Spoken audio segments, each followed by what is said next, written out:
आप सभी को सादर अभिवादन। आज की इस वीडियो में आप सबका स्वागत है। आज हम पढ़ते हैं सरकारी बजट और कर निर्धारण का दूसरा भाग। सरकारी बजट हम पहले भाग में पढ़े हैं कि सरकार की अनेक जिम्मेदारी होती है, अनेक भूमिका होती है, जिसमें सरकार जो है ये देश में आंतरिक शांति व्यवस्था करता है, विदेशी हमलों से हमारी रक्षा करता है, इसके साथ साथ सार्वजनिक सुविधाएं उपलब्ध कराती है, हमको रोजगार दिलाती है, बहुत सारे काम हैं। तो सबके मन में ये प्रश्न उठता होगा, कोई भी जब योजना चलती है तो उसके लिए राशि की ज़रूरत पड़ती है, धनराशि की ज़रूरत पड़ती है। तो ये धनराशि सरकार के पास कहाँ से आता है? क्योंकि इसी धनराशि का उपयोग करके सरकार जितनी भी ये योजनाएं चलाती हैं आम जनता के लिए, ये सब इसी धनराशि से पूर्ति होती है। तो आज हम इसी बात को पढ़ेंगे कि सरकारी बजट क्या है, सरकार धन की व्यवस्था कहाँ से करती है। पहले हम जानते हैं सरकारी बजट क्या होता है। बजट का अर्थ होता है सरकार के आय व्यय का लेखा जोखा। इन्हें सरकार को सालाना कितना राजस्व प्राप्त हुआ, राजस्व मतलब सरकार का ये आय है, और कितना सरकार खर्च करती है अपने इस राजस्व का। तो ये सरकार के आय का, राजस्व का लेखा जोखा ही कहलाता है बजट। सरकार की आय कहाँ से प्राप्त होती है? तो सरकार को राजस्व प्राप्त होता है कर से। कर, टैक्स लोग जो पटाते हैं, कर हर कोई पटाता है, एक गरीब आदमी से लेके अमीर आदमी तक। गरीब आदमी कैसे पटाता है? तो जो हम सामान खरीदते हैं ये सब में टैक्स लगा रहता है। फिर एक कर्मचारी है वो भी टैक्स पटाता है साल में एक बार, उद्योगपति है वो भी पटाता है, फिल्मी दुनिया के लोग हैं ये भी पटाते हैं, एक बड़ा किसान है वो भी पटाता है। इसके लिए एक क्राइटेरिया निश्चित रहता है कि इतनी धनराशि यदि सालाना आय प्राप्त होती है तो उस व्यक्ति को इतने प्रतिशत टैक्स के रूप में पटाना पड़ता है। तो ये कर जो है ये सरकार की आय का साधन बनती है, और सरकार इसी राजस्व को, इसी आय को बजट में खर्च करती है और आम जनता के लिए सार्वजनिक सुविधाएं मुहैया करवाती है। तो सरकारी बजट जो है इसमें किन बातों का विवरण होता है? तो बजट में क्या होता है, जैसे सालाना सरकार जो है बजट अपना पेश करती है। केंद्र सरकार देश के लिए और राज्य सरकार अपने अपने राज्यों के लिए। इन बजट में किन किन बातों का प्रावधान होता है? तो पहली बात तो ये देखा जाता है कि सरकार कितना पैसा खर्च करेगी, ये बजट में उल्लेख होता है। दूसरी बात, अलग अलग विभाग जो होते हैं जैसे शिक्षा है, स्वास्थ्य है, रक्षा है, तो इन सब विभागों को खर्च करने के लिए सरकार कितना कितना पैसा देगी। बहुत सारे विभाग हैं, मैं तो 3 का ही उदाहरण बताई। तो इन विभागों को खर्च करने के लिए सरकार कितना धनराशि देगी इसका भी उल्लेख होता है। फिर कौन कौन से कर लगाए जाएंगे, नया कर कौन सा लगाया जाएगा, या जिससे कुल राजस्व सरकार का संग्रहित किया जा सकेगा, या पुराने जो कर है इसमें क्या बदलाव किया जाएगा, इस बात का भी बजट में उल्लेख होता है। फिर सरकार के खर्च अगर संग्रहित राजस्व से अधिक है, यानी सरकार का खर्च उसके पास प्राप्त राजस्व आमदनी से अधिक है, तो उस खर्च की भरपाई सरकार कहाँ से करेगी?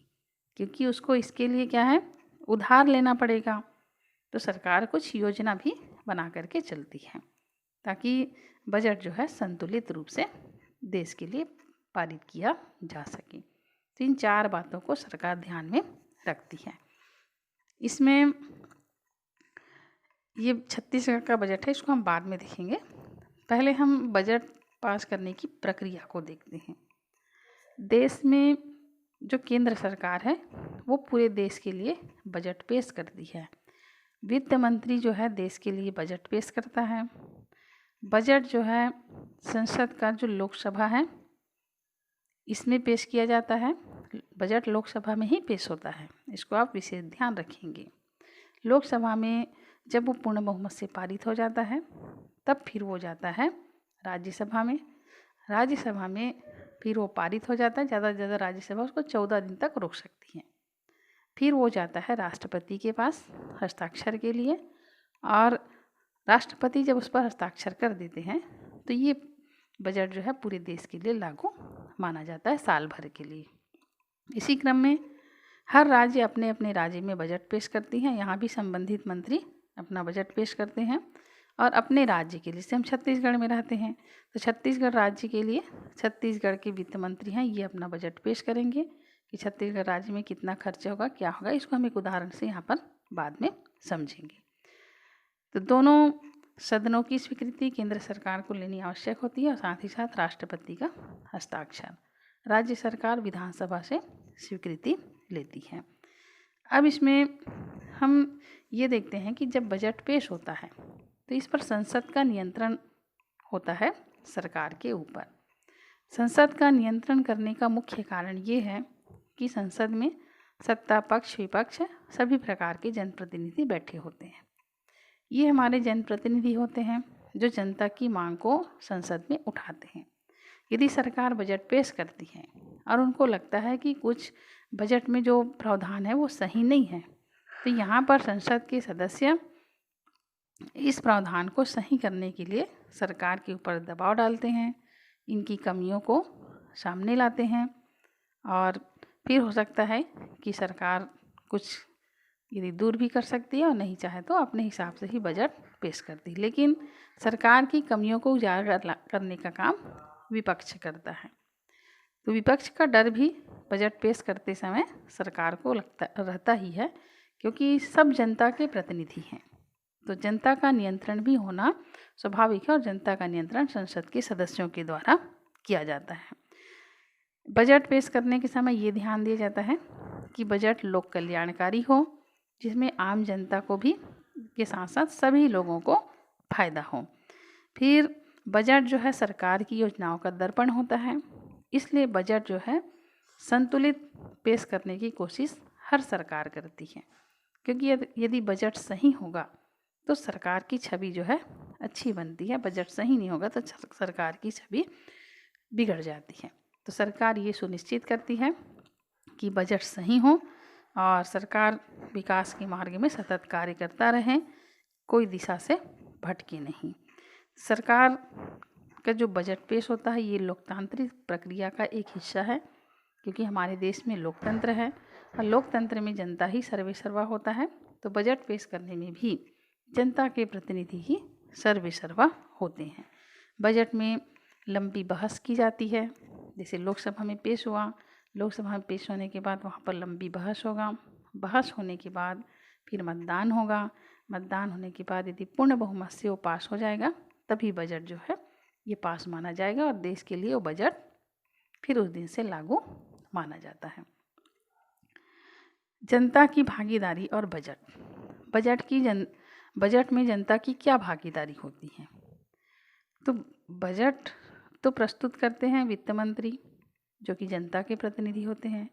इसकी आलोचना या कमियों को उजागर करने का काम भी प्रतिनिधियों का होता है, ये भी जनता के प्रतिनिधि होते हैं। आम जनता की बजट में क्या भागीदारी होती है, तो आम जनता चाहे तो सरकार के ऊपर दबाव बना करके बजट में अपनी भागीदारी निभा सकती है, अपनी बातों को मनवा सकती है।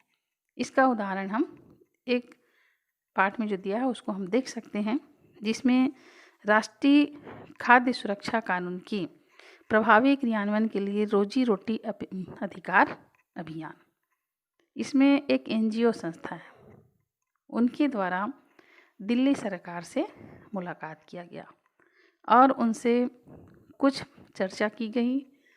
इस चर्चा में इस बात को बोला गया कि सार्वजनिक वितरण प्रणाली है PDS, इसमें दिल्ली सरकार के द्वारा दाल और तेल को शामिल नहीं किया गया है, यानी यहाँ पर दाल और तेल नहीं मिलता है।